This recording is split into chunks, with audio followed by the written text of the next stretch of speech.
Xoş gördük əziz dinləyicilər. Ukraynanın hörümçək toru əməliyyatından sonra Rusiya bunun cavabını verməlidir.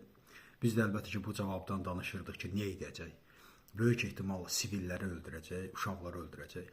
Bilirsiniz, yüksək səviyyəli hörümçək toru əməliyyatından sonra Krımda keçirilən əməliyyat, Krım körpüsünə endirilən zərbə və yaxud da ki, İskəndər ballistik raketlərinin yığnağına vurulan zərbə, bütün bunlardan sonra rəşadətli, o dırnaq arası rəşadətli Rusiya ordusu öz simasını qorumaq üçün Xarkova zərbə endirdi və 2 südəmər uşaq, 1-2 də sivil insan deməli rəhmətə getdi. Yəni budur Rusiyanın xisləti. Rusiyanın xisləti terrorçu xislətidir.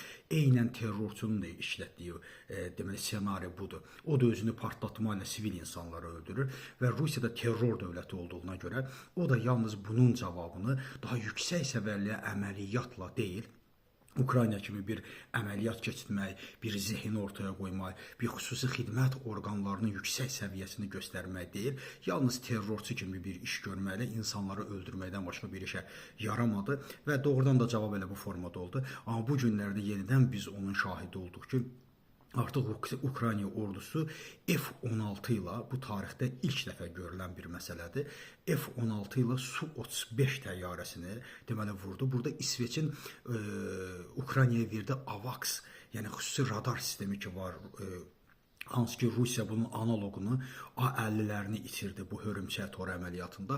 AVAX-ın 200 kilometr məsafədən verdiyi məlumatla F-16'nın zərbəsi ilə deməli Su-35 təyyarəsini itirmiş oldu Rusiya.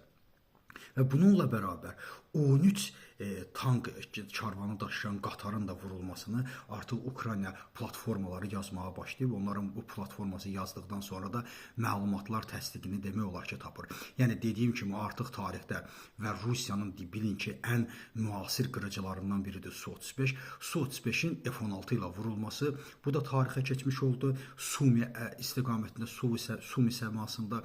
İkinci bir məsələ isə Rusiyanın tank kolonu da məhv edilmiş oldu. Deyilənlərə görə 13 tank və digər zirehli maşınlardan ibarətdir.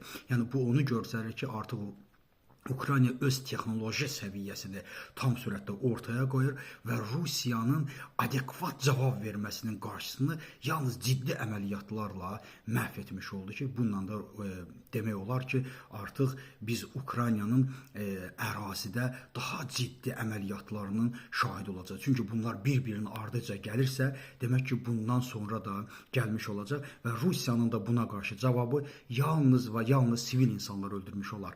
Çünki o terror dövlətidir. Təşəkkür edirəm diqqətinizə görə.